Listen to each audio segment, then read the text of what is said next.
আমরা যদি আমাদের উপর অর্পিত দায়িত্ব সঠিকভাবে আমরা পালন করতে পারি, নিশ্চয়ই আমরা এই যে প্রায় 20 কোটি মানুষ দেশে, যে 55,126 বর্গ মাইল, যে দেশটি নিয়ে আমরা গৌরব বোধ করি, যে দেশটিকে আমরা আপন মনে করি, যে দেশটিকে আমরা আমাদের প্রথম এবং শেষ ঠিকানা মনে করি, এই দেশ এবং এই দেশের যারা নাগরিক, তাদের আমরা ভাগ্যের পরিবর্তন করতে সক্ষম। আমরা রাজনৈতিক দল হিসাবে আমরা যে ম্যানিফেস্টো জনগণের সামনে উপস্থাপন করেছি, সেই ম্যানিফেস্টো স্বাভাবিকভাবে আমরা বাস্তবায়ন করব এবং একই সাথে পৃথিবীর যে কোনো গণতান্ত্রিক রাষ্ট্রে যখন একটি রাজনৈতিক দল যারা জয়লাভ করে, সরকার গঠন করে, তারা তাদের ম্যানিফেস্টো বাস্তবায়ন করে। তবে এই ম্যানিফেস্টোকে যদি আমাদের বাস্তবায়ন করতে হয়, খুব স্বাভাবিকভাবে আপনারা যারা প্রজাতন্ত্রের যারা কর্মকর্তা এবং কর্মচারীবৃন্দ, অবশ্যই আপনাদের সহযোগিতা প্রয়োজন। যেই বিষয়টিকে আমরা অ্যাড্রেস করতে চাই, যেভাবেই হোক, এই বিষয়টি আমাদের সকল ব্যবস্থাকে, সমাজের সকল ব্যবস্থা, রাষ্ট্রের সকল ব্যবস্থাকে অনেক পিছিয়ে দিয়েছে, অনেক ক্ষেত্রে ধ্বংসের দ্বার প্রান্তে নিয়ে গিয়েছে। সেটি হচ্ছে দুর্নীতি। একটি বিষয় আছে, যেই বিষয়টিকে আমাদেরকে অবশ্যই অ্যাড্রেস করতে হবে।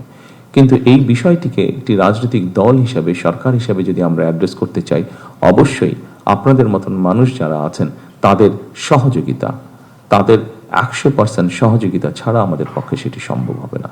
এবং আমি আমার রাজনৈতিক সরকারের পক্ষ থেকে আমি দৃঢ়ভাবে বিশ্বাস করতে চাই, এখানে উপস্থিত যে সকল প্রজাতন্ত্রের কর্মকর্তা কর্মচারীবৃন্দ আছেন, আপনাদের পূর্ণ সহযোগিতা আমরা ইনশাল্লাহ পাবো, এটি আমরা দৃঢ়ভাবে বিশ্বাস করি। আপনাদের সকল কাছে আমার অনুরোধ থাকবে যে অবশ্যই আপনার স্ব অবস্থান থেকে যেখানে গোপনীয়তার বিষয় থাকবে, সেখানে দয়া করে আপনারা রাষ্ট্রের স্বার্থে, জনগণের স্বার্থে গোপনীয়তা রক্ষা করবেন।